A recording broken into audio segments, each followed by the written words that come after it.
کہ رسول کے بال کا تو اتنا احترام ہے، رسول کی آل کا احترام ہو ہی نہیں رہا ہے۔ عزیزان ایمان آپ کو بتاؤں رسول کے بال کا احترام کتنا ہوتا ہے۔ ایک کنڈال میں پانی بھرا جاتا ہے، ایک بال کو اٹھایا جاتا ہے، اس میں ڈبویا جاتا ہے، بال کو نکال کے رکھا جاتا ہے، ایک ایک گلاس سب کو یہ کہہ کے دیا جاتا ہے اس سے پی لو شفا ملے گی، اس سے پی لو شفا ملے گی۔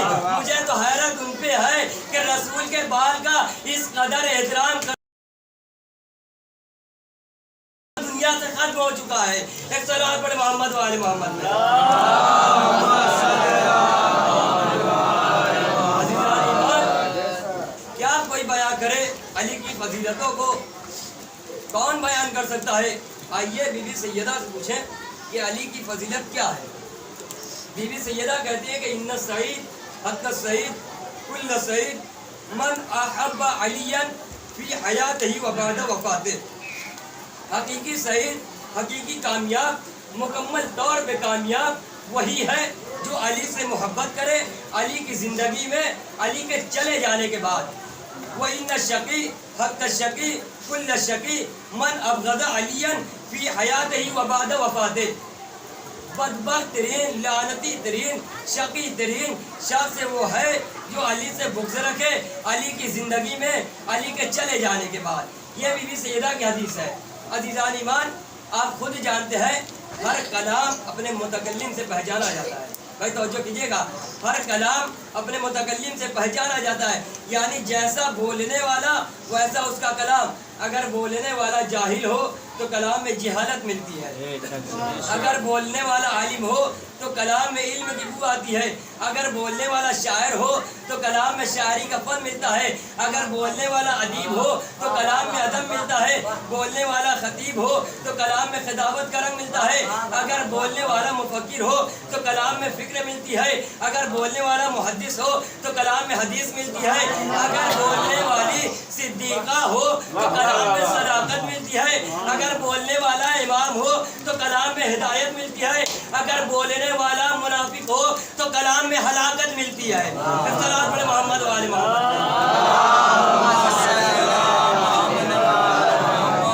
جیسا بولنے والا ویسا اس کا کلام۔ اور عزیزان ایمان، یہ بھی یاد رکھیے گا، ہم لوگ ہر آدمی کا کلام نہیں سنتے، کلام ذمہ دار کا سنا جاتا ہے۔ دلیل آپ کے سامنے بیان کرتا ہوں کہ مثلاً سڑک پہ دو افراد آپس میں بات کر رہے تھے، کوئی تیسرا جا کے کھڑا نہیں ہوتا، پوری توجہ کیجیے گا، کوئی تیسرا جا کے کھڑا نہیں ہوتا، لیکن وہیں پہ اس محلے کا پردھان ہو وہ ایک جگہ آیا سڑک پہ، اب تب سے دوسرے صاحب آ گئے، تیسرے صاحب آ گئے، چوتھے صاحب آ گئے، یہاں تک ایک بھیڑ لگ گئی۔ میں نے کہا بھائی ابھی یہیں پہ دو افراد آپس میں بات کر رہے تھے تو کوئی نہ گیا، اب یہاں سب کیوں چلے آئے؟ سب نے کہا مولوی صاحب آپ نے پہچانا نہیں، چونکہ وہ محلے کا عام انسان تھا اور یہ محلے کا ذمہ دار انسان ہے، لہذا پتہ یہ چلا کہ ذمہ دار کا کلام سنا جاتا ہے۔ عزیزان ایمان، بھلے ہی پردھان جس سے اچھے تعلقات ہوں یا نہ ہو لیکن کلام سنا جائے گا، کیوں؟ اس لیے کہ ذمہ دار کا کلام ہے۔ کہنے لگے بات سمجھ میں نہیں آئی، میں نے کہا آئیے آپ کے گھر کے اندر کی مثال دیتا ہوں۔